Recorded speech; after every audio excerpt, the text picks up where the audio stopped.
everyone, welcome to the Made It in Music podcast. Today we're talking with Chris Greenwood about how to grow your fan base on Spotify. He is better known by his stage name Manafest, a Canadian Christian rock and hip-hop artist.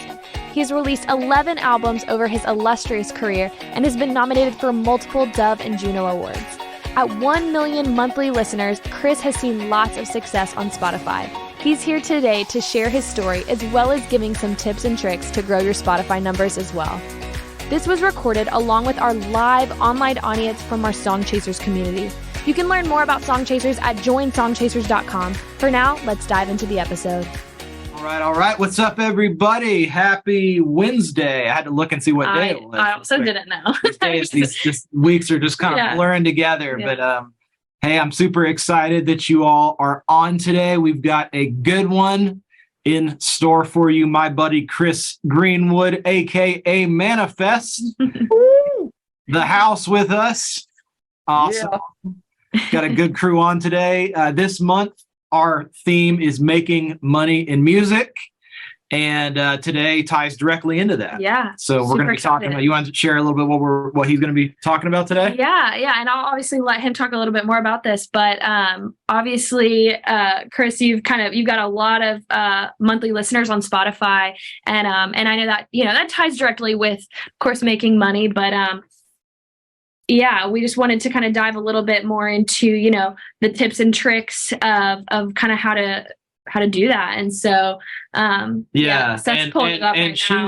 She's when she says a lot of monthly listeners, 898,544 monthly listeners to be exact. You've got songs with close to 40 million streams on them. Yeah. And it's just amazing to see you're doing it, largely on an independent level. Mm-hmm. So it's inspiring to see how you've been hustling it, seeing these songs get out there, and you're making real money doing it. So I'm excited for our group, for Song Chasers, to get to learn from you today. So why don't you guys give a nice virtual hand clap, warm welcome all the way from way up north near Toronto for Manafest being on with us today. Yeah, dude, it's an honor to be here. Look at all these amazing faces and smiles. I love Zoom. This is great. And, it's wild, Seth, because we've known each other for a long time and known each other from touring, and that's how we made our income. And I remember when you kind of came off the road and songwriting became a full thing for you. And for me, it wasn't until 2019 where I took a break from the road and before COVID and focused on songwriting and releasing songs. And I remember because I was over the road, and I remember you were just so happy to be off the road. And there's nothing, I love the road. I love playing shows. I'm sure there's some people that love to play shows, but I don't love driving through the night. I don't love hitting deer and hitting fox with our truck. And I don't like over the night drives anymore. And it's amazing that you can actually make a living from music off of Spotify. And I'll show you guys some cool stuff tonight. There, Apple Music is awesome. I probably a ton of artists make money from there. Amazon, obviously YouTube, but I'll just be straight up honest. The majority of my money comes from Spotify, and it's just been such an amazing tool for artists that allows us to pitch to these editorial playlists and connect with our fans. Just the way they've set it up is just, there's been nothing like it as far as I've seen, and it's just been a real blessing. And Seth, we were chatting, and we're just. Because I was saying, I'm just writing songs full time and doing TV film a little bit, but mostly just my artist stuff. And I remember you saying that's what everybody wants, for the most part. And I really enjoyed it. Not that I hate on the touring side. I miss it a lot, but I felt I was touring sometimes to try and build the fan base. And I really believe that it's build the fan base so there's a reason to tour, tour because there's fans. But the only reason I've been able to make a full-time living off of my music is because I'm independent and I got my records back. When me and Seth were touring back together in 2010, 11, I think it was, there was a time where the label still owned my masters. And when someone streams your song on Spotify, let's just stay there. And it's the same thing with Apple Music. There's two royalties generated. There's the master side, and then there's the royalty side, the publishing side, the songwriter side, which all you guys are probably familiar about, right? It's the songwriting. And both are very important. But when it comes to Spotify and sales of your album, believe it or not, the master side is the person that owns the record. That's the big chunk of money. Publishing is awesome. We love that too. But like, just to give you an idea, like, and Seth, correct me if I'm wrong, but like, for what I've seen, like, it's almost like 10 times the amount or more. Like when I look at my master side, well, you've written a lot more songs though. But when I look at my master side from royalties compared to the publishing, it's like, you know, when you're looking at tens of thousands in a month compared to a quarterly publishing, you know, it's just not even comparable for me personally. And that's just because the master side is so much bigger. But Seth, do you want to say anything on that? Yeah, I mean, just for real numbers, I mean, a million streams on the master side equates to about $5,000. A million streams on the publishing side equates to about $750. And the reason why the whole song.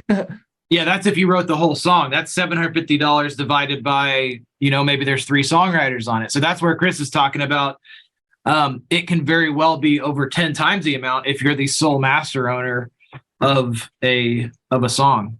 So yeah. I definitely can confirm that. Yeah.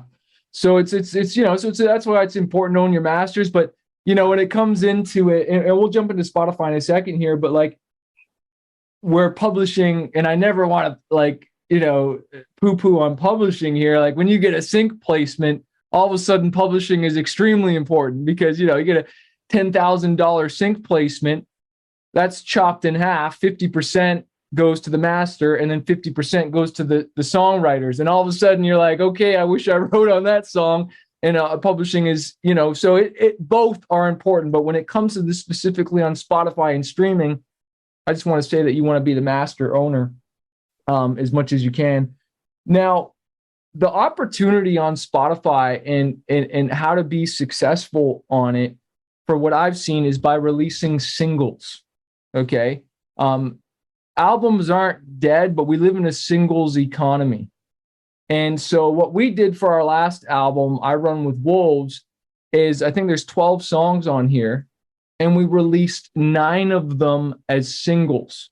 Okay. Some people call this the waterfall strategy, where we released one song, waited a month and a bit, then released another one, then waited maybe another month and then another one, and just planned out our release, right? And then eventually we released the whole album. Can you hold on 1 second? Someone is at my door. And my just give me 1 second. I just want to make sure my No worries. It's honestly, it's probably the money man coming to deliver a giant check of his millions of Spotify streams. This is just how successful he is. He has a guy that shows up to the door with one of those giant checks, you know, like, oh my gosh, like the checks. Publishing Clearinghouse. The Publishers Clearinghouse. Yeah, it's on your 5 million streams. Here's a ginormous check. Oh, wouldn't that be man, how cool would that be? That'd be crazy. Make it real special. That would make it feel a little more. Could we do that for you? Oh, I would actually be so excited about that. Oh my gosh. It almost doesn't feel real because most everything's digital nowadays. Right. So you're just like you get a deposit. I mean, it's nice. It's convenient, right? You get a deposit right to your account. But like, there was something about when I got my first actual royalty check in the mail, and you take a picture of it. Like, I remember it wasn't a lot. It was tangible. Yeah, it's tangible. It was like $400, and I remember just freaking out over like, wow, like these songs that I made $400, and you know, fast forward to today. I mean, it's like Spotify has made a whole new world possible in terms of what you can do. So, Chris, you back with us? Yeah, so sorry about that. You're good. I'm looking after my daughter. My mom and sister aren't here yet. There you go. Good. And the pizza man was delivering dinner. So, hey, real life. Real life here, guys. You're getting the realness. But what I was saying was about releasing singles leading up to the album. And the reason I was doing this is because I want a chance to pitch my songs to the editorial playlist, okay, on Spotify, to their curators. Has anybody gotten on an editorial playlist before? Does anybody want to get on an editorial playlist? Well, what happens is I use DistroKid, right, to distribute my music. Maybe you guys use CD Baby, maybe you use TuneCore. And you want to schedule your release your single at least 3 to 4 weeks ahead. None of this getting it back from your engineer going, oh, I got my song back, put it up online right away. Don't do that. Don't do that. You got to plan it out for a lot of reasons. And obviously planning it, having a successful release. But what we're talking about tonight is so you can pitch it to the Spotify curators. I'm going to show you that in a second. And so when you upload it to your distributor, your DSP, again, DistroKid, TuneCore, CD Baby, it takes between 24 and 72 hours for it to show up in your Spotify dashboard. And the website for that is artists.spotify.com. I'm going to show you that in a second. It takes 24 to 72 hours. And so Spotify needs at least 7 days minimum for you to pitch it to their curators.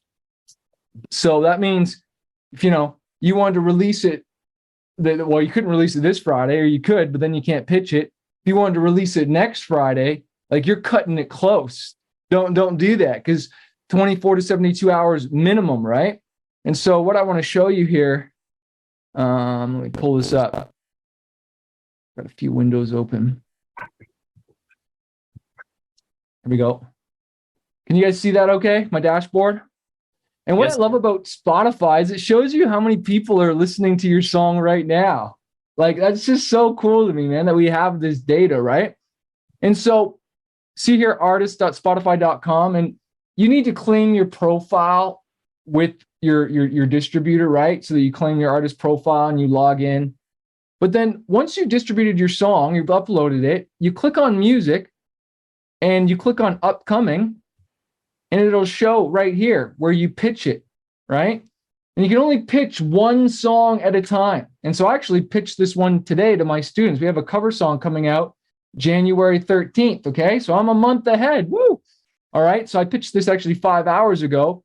And if I click on manage release, will it show, let me do that. Let me show the pitch. I don't know if it's gonna show me right here. View playlist pitch. So when you do this, it's going to ask you questions like, what's your hometown? What genres? So if you're pop, classical, alternative rock, whatever you are, it'll ask you to choose 3 genres. It'll ask like what your music culture is. It has Christian in there, Arabic, all kinds of different music cultures. I chose none. Sometimes I release a song as a Christian artist. Sometimes I don't. It'll ask you for different moods of the song. Is it chill? Is it fierce? Ask you what the instruments are, ask if it's a cover or not. For me, this is my second cover song I've ever done. And so I said, yes. Is it a remix? No. Was the recording live, or was it in studio? It was in studio. Is it an instrumental? No. And it even asks the language.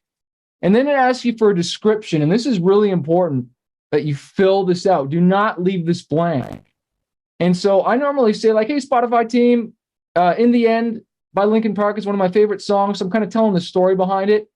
And this is something new I've been doing. This would be a great fit for Rock Covers playlist. And then I put the little prayer hands, and I actually included the playlist. I've heard Spotify likes this because it's like, you want to get on a playlist. Have you done your research to know which ones you want to get on? And then you could even suggest it. Because like we assume everybody, like, we get so close to our babies, right? And we assume everybody knows us, but they don't. So imagine just a stranger at Spotify doesn't know your music or anything like that. Like, you got to point them in the right direction. Like, what you sound like, oh, it'd be a good fit for that playlist. Oh, well, I know that playlist. And then they start to put the pieces together, right? And then I always put my marketing plan there because they want to know what you're going to do to promote it. And so I'll tell them I'm running marquee ads and Facebook ads and all that stuff, that I'm going to email the list. I don't need to show you all that right now, but like, if you're going on tour, any syncs, any stories, any accolades, any bragging rights that you can talk about, that like, we're going to promote this song. Like, what's your plan to promote it? And if you don't have anything, then just share the story and what inspired it. Talk about it was produced by Seth Mosley, or it was produced by, Grammy Award winning this. Like, try and tap into whatever you can, just don't leave it blank. Can I get some amens in the chat there? And also put a link to your social media, because I've heard Spotify also likes to see, about the artist. Now, I think it's so important that you focus on one genre. I do more of the metal, rock, hard rock stuff. And I've noticed like maybe the first few songs that I pitched didn't get on editorial playlists. But when I kept on releasing songs in the same genre, all of a sudden Spotify classifies you as a certain style of artist. And so it was amazing. Once I started getting one playlist after a song, and then I started getting another one, and I started getting another one. And then I remember, and I never told you this, Seth, but I did like a TV films rights. You know, I do those with a lot of guys when we release songs, and they're not normally in the metal genre or the rock genre because those aren't as popular as a sync thing right now. It could turn around. But I released this kind of more hip hop song, and Spotify's like, well, we don't know you in that regard. And so I didn't get a playlist, and it's happened a couple times now. So I really believe in the power of focus. Follow one course until successful. Do you want to pick up on any questions there or field anything there before I keep being? Yeah, no, I agree 100%. I think a lot of people have a lot of different styles, and they feel limited by committing to like a genre. Like I love hip hop and I love blues and I love rap. But my advice to that has always been, you can always create multiple projects. Like you can have a side project, you can have different monikers for stuff. Obviously, the more multiple projects you have bouncing around, the less focus you'll be able to commit to each one of them. But that is a way that, hey, if one of your projects is hip hop, curate it according to what genre you're in and to what you're pitching to. It might be frustrating artistically to hear, but it just kind of is the way that it is. And I think you're right on the money there. I've even talked to people about, like, if you start out as a Christian artist and sort of list yourself as a Christian artist on Spotify, it can be hard for the curators to look and if you release something that's like pop or rock or alternative, they don't love seeing that. It's like it's for whatever reason, like really having a focus and picking a lane for your project is super, super important. So I had the same thing happen to me because I released some Christian songs and I got New Christian Friday, but then it took a while, I think, to get me out of that lane. And it's not that I didn't want to be classified as a Christian or anything like that. It's just that I wanted bigger opportunities. There's bigger playlists and I wasn't really doing that. And so it's like, by trying to keep switching to genres, and imagine trying to do that at radio. Like all the relationships at Christian radio are different than active rock, are different than country. And like, you know, trying to break an artist at one radio format compared to like trying to break them at all three, like let alone, we know how hard it is just to even get known on one. And so this is just the power of focus everywhere, right? Like that's the lesson on itself tonight. Jolie is saying you can only pitch a song, not an EP or album, right? That's right. And so here's what I want to share is that, like, so I released a single each time.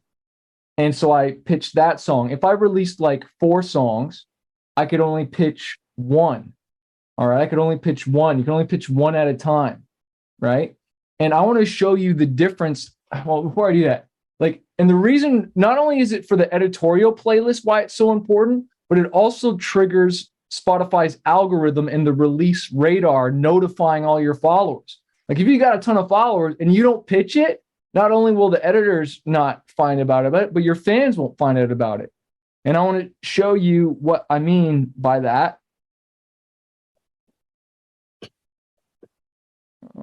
Second here.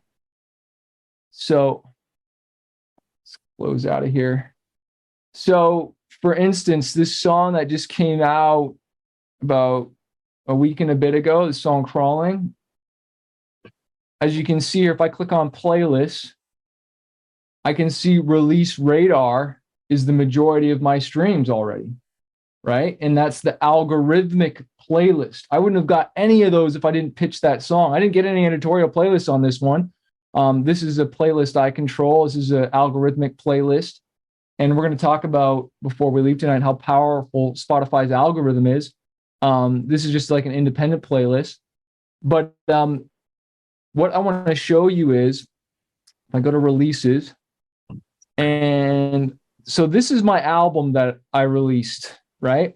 And as I was telling you, I released, this is a single. This one was a single. Basically, all of these were singles except for one. And it did not get pitched to the editorial playlist, and release radar was not notified. And it was this song right here, Doomsday. This is an intro, so this isn't classified as a song. Can anybody see the difference between this song compared to all the other ones, especially in the numbers? Can we see a difference in the chat, please? This is the only one that has not broken 6 figures. Seth would charge me just as much for this song as he would charge me for all these other songs to produce my song. So the chances of me recouping on this are not happening, okay? So what I should have done here is I should have held this back digitally. I could have kept it on the physical, but I should have held this back, released this as a single, then maybe released another one of these as an acoustic, and then another song maybe as a remix, and then released this song as a deluxe version of I Run With Wolves.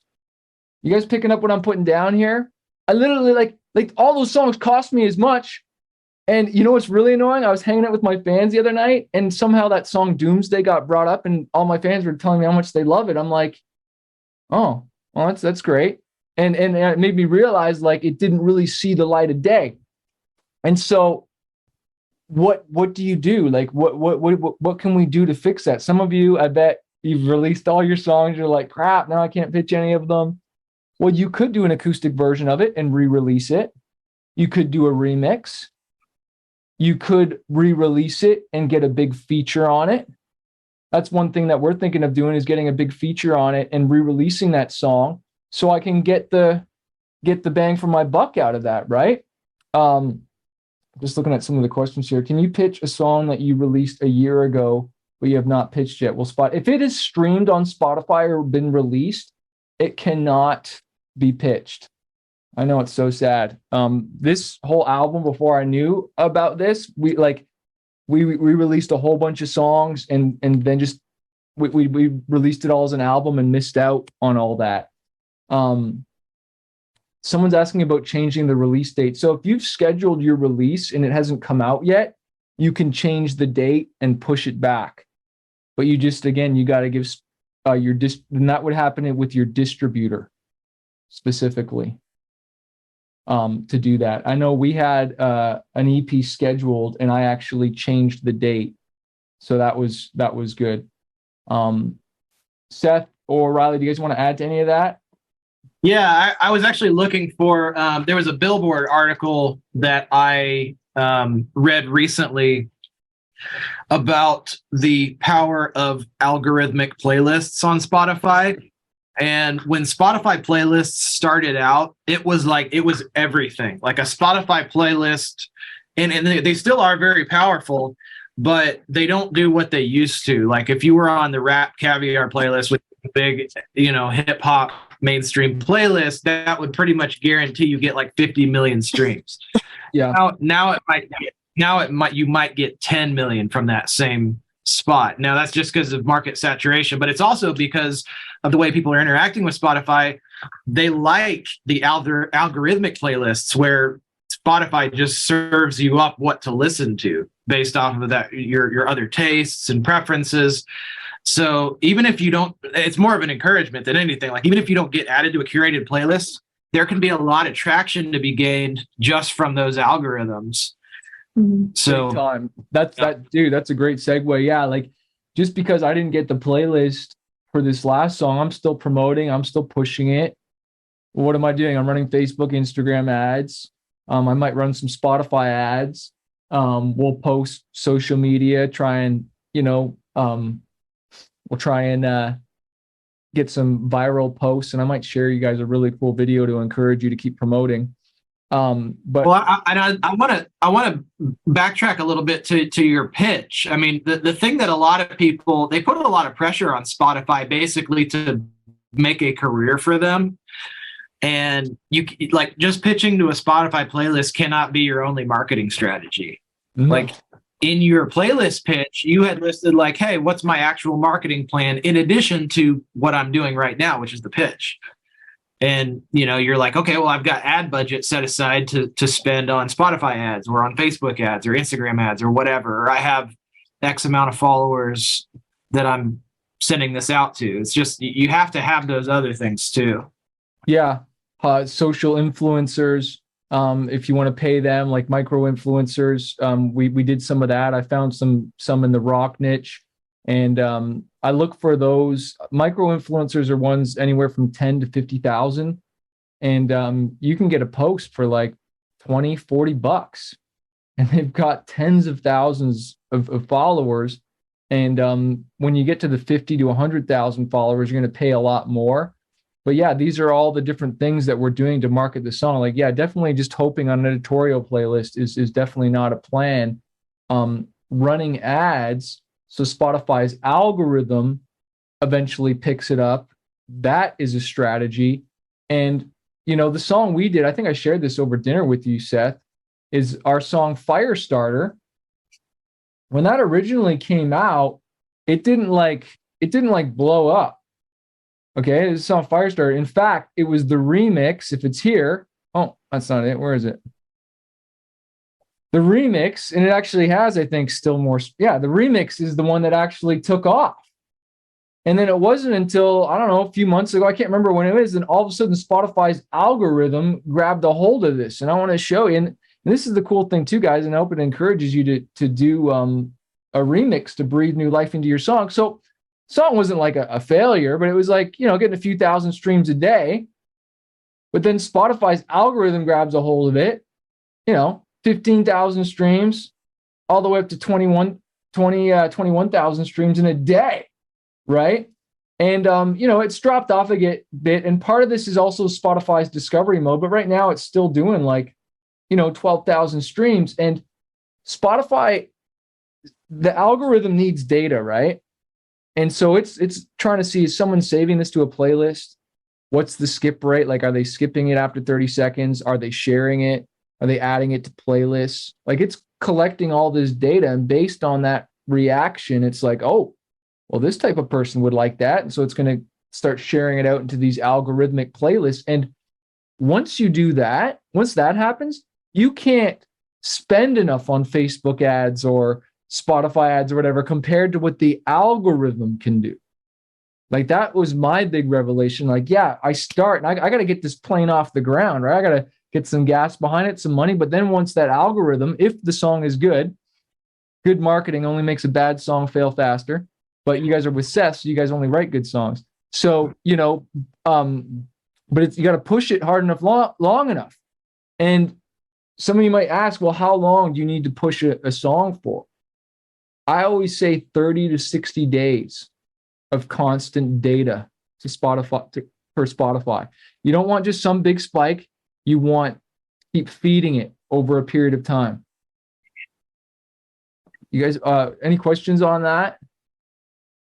Yeah, I got some good ones in the chat. Neil, just to hit on this, how do you inform Spotify that you own the master? If you release it yourself through DistroKid, you don't have to. It's like it's automatically taken care of. Mm-hmm. Is Don Bailey asked, is putting your song on SoundCloud considered a release?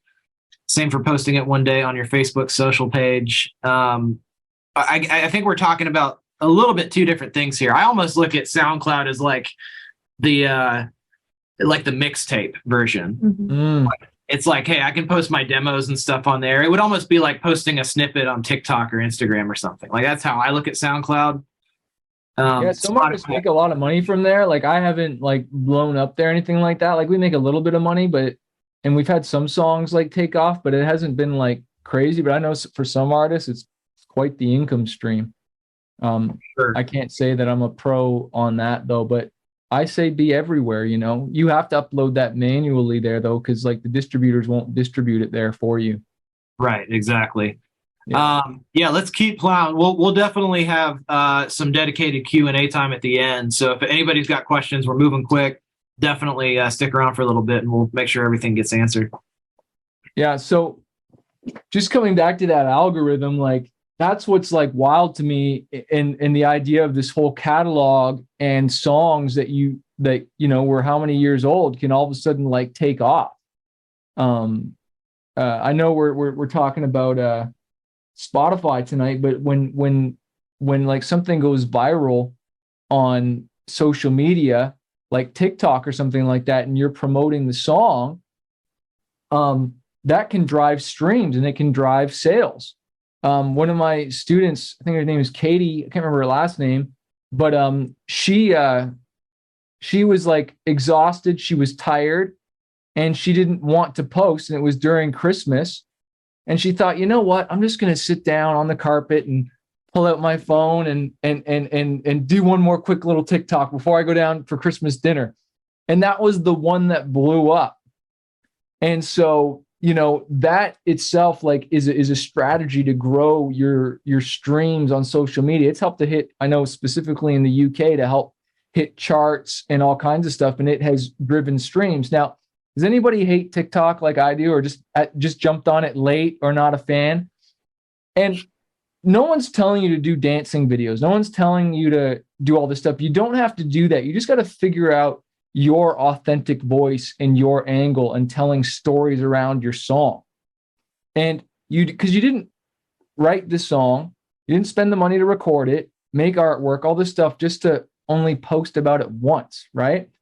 But the problem is you need to spend some time and peel it back like an onion. Like onions have lots of layers, right?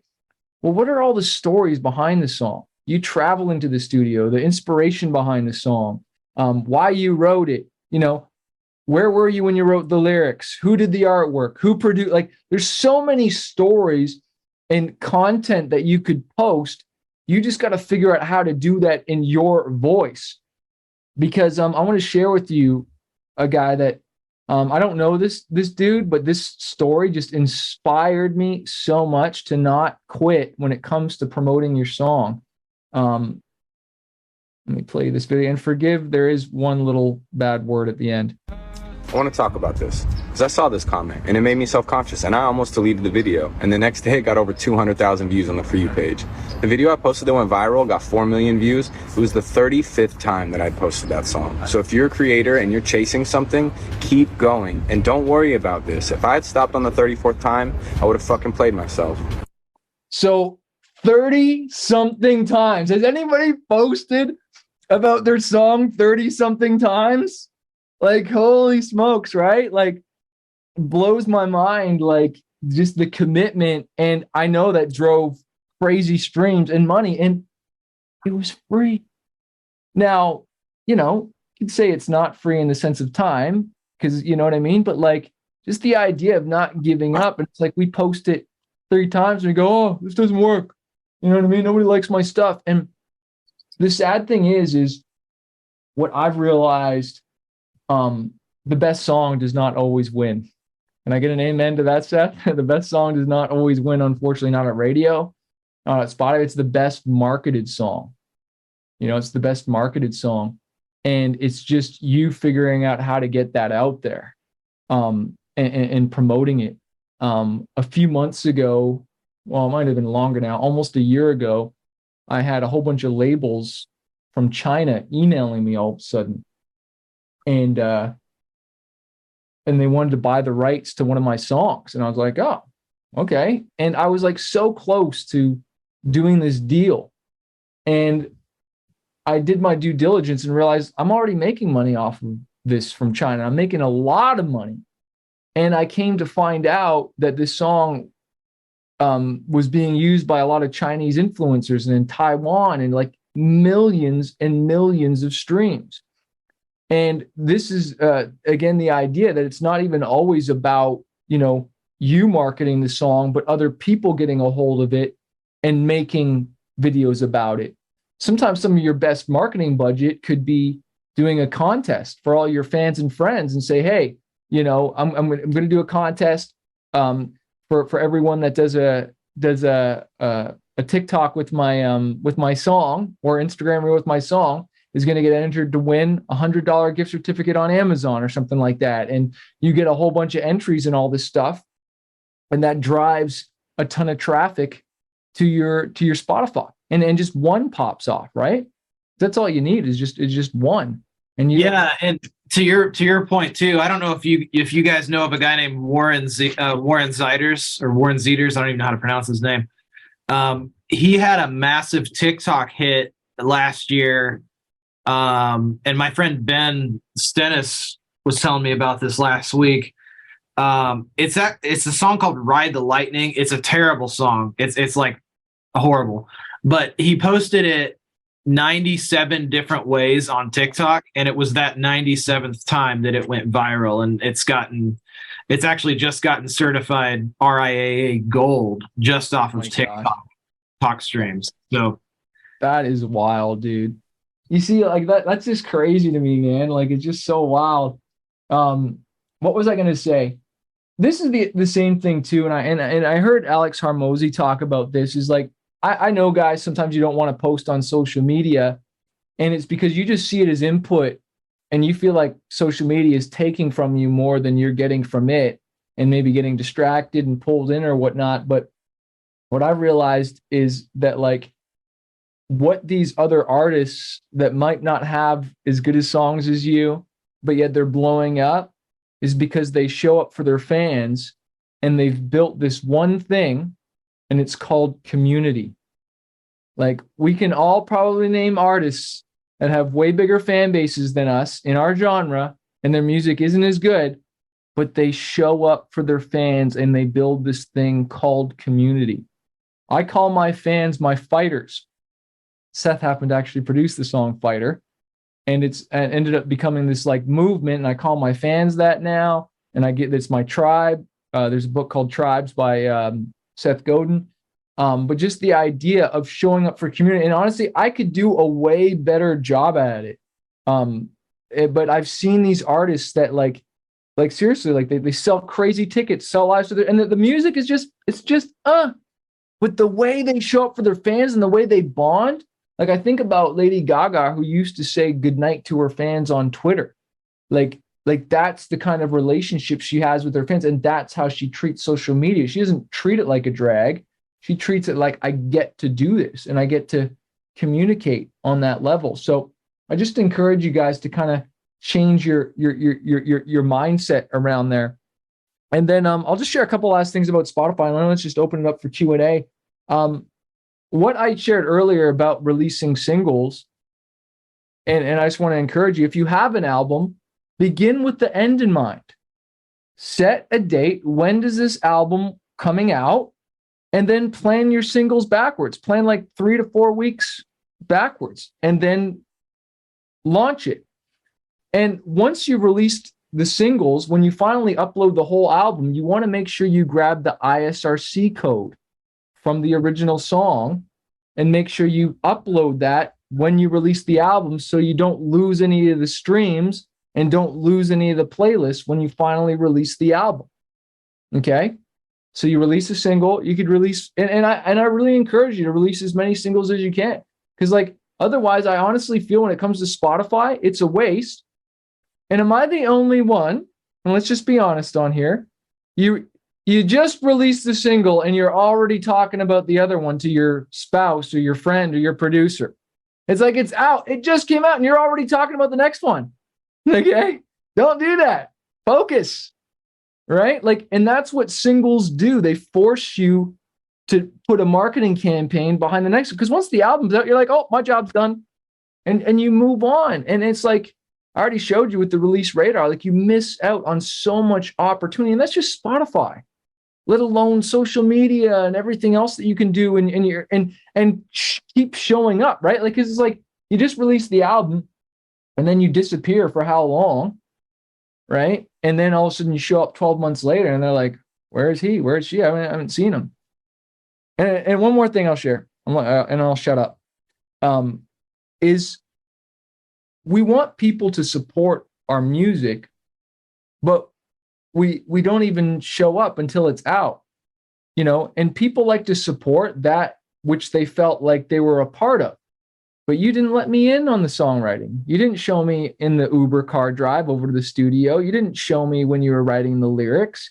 You didn't show me when your producer said, you got to rewrite that melody. You didn't share with me when you got the mix back and it sounded so bad and you wanted to cry. And the process and the pain, right? Like, you're good at painting the pain in the song, but you're not sharing the pain live. And that's what creates this bond. So I encourage you to share those stories. And I need to get better at that too, because I'm going to create more bond. They're going to feel like they know me. And when they have that connection to me, then when I drop my song, they're going to want to support. Last thing, don't say my new single is out, go listen to it. That's like the most artist speak like ever. How about, I wrote this song because I struggled with this. I wrote this song because of the social justice issue. Da, da, da, da, da. She broke my heart. I caught her cheating. I caught him cheating on me. Da, da, da. You know what I'm saying? Like, talk about the song. No one wants to hear, listen to my new single. Listen to my new single. Like, we're trying to break through, right? Is that making sense? I hope that helps somebody, freed some people up tonight. Yeah, that's great. I two really big takeaways, and then I do want to open it up to some Q&A. But the biggest thing is, number one, people who are listening and interested in making money in music. Number one, I'm just going to state the obvious. It takes a lot of work.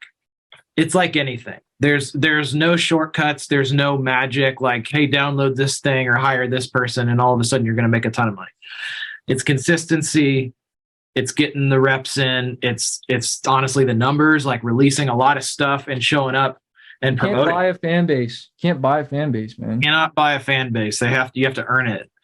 And so that's the first thing. But number two, I also hope you're encouraged to know that, hey, you don't have to be with a major label to do it. This is accessible to any of us. I think Chris would tell you his life has probably gotten a lot better since he's not working with a label.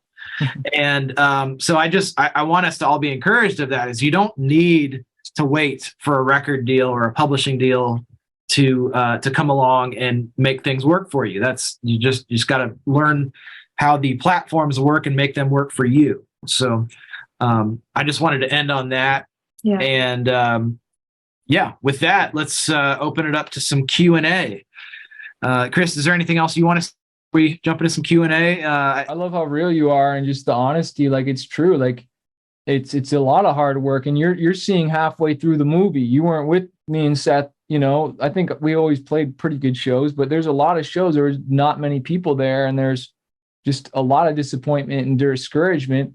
But what's so cool though is, like, I don't feel like any of those songs or the time was wasted. It was all an investment, because, like, I'm still making money from my music. Like right now, like I showed you, there's people streaming my music right now. It's what I call sales while I sleep soundly, or streams while I sleep soundly.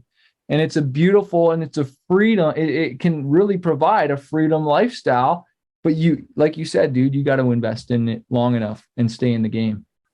Exactly. But before we do some Q&A, how can people find more out about you and learn from you? I know you mentioned you got some students. If people want to interact with you, how can they find you and your materials? Yeah, I'm on YouTube, Smart Music Business. They should definitely go there. I have a challenge I do once a month. We're doing it right now, but there's another one next month. If they just go to 10xyourfanbase.com/live challenge, they can find out about that. I know we'll be sending out a thing later for that. I can pop it in the chat if they want. And then they can find me there. I'm on Apple iTunes podcast as well too. But yeah, it's an honor to serve you guys tonight. Highly recommend checking that out, and we'll definitely be spreading the word, I think, next month about it as well too. But feel free to go ahead and check that out. And definitely for those of you who are listening on replay or on the podcast, we will be dropping some links for you guys to hopefully go check out Chris's challenge for the January challenge. And so y'all can go to that link that he dropped, but I will also be pasting it in the description and all of the things. So you will find it, I promise. Thanks for listening to this episode of the Made It in Music podcast. In addition to this episode, we also recorded a Q&A session where some of the songwriters in our Song Chasers community were able to ask their own questions. We'll release that episode shortly after this one. Make sure to check out some of the other episodes of the Made It in Music podcast as well. We have well over 100 interviews with some of the top music industry professionals, many here in Nashville and many from all over the world. Subscribe to make sure that you automatically get future episodes, and leave us a review if you loved it. It would really help us out. Or send an email to support@fullcirclemusic.com if you have any ideas for how we can improve the show. If you'd like to become a Song Chasers member and attend these training sessions live, head over to joinsongchasers.com to learn more. You also get additional exclusive trainings from me. You get our Track Suite Pro software. You get song reviews from me and my team. And you get access to a custom social media network we created exclusively for songwriters and musicians. There's nothing else like it on the internet. Go to joinsongchasers.com to learn how to join, and check out madeitinmusic.com for more content and episodes from this podcast. See you in the next episode.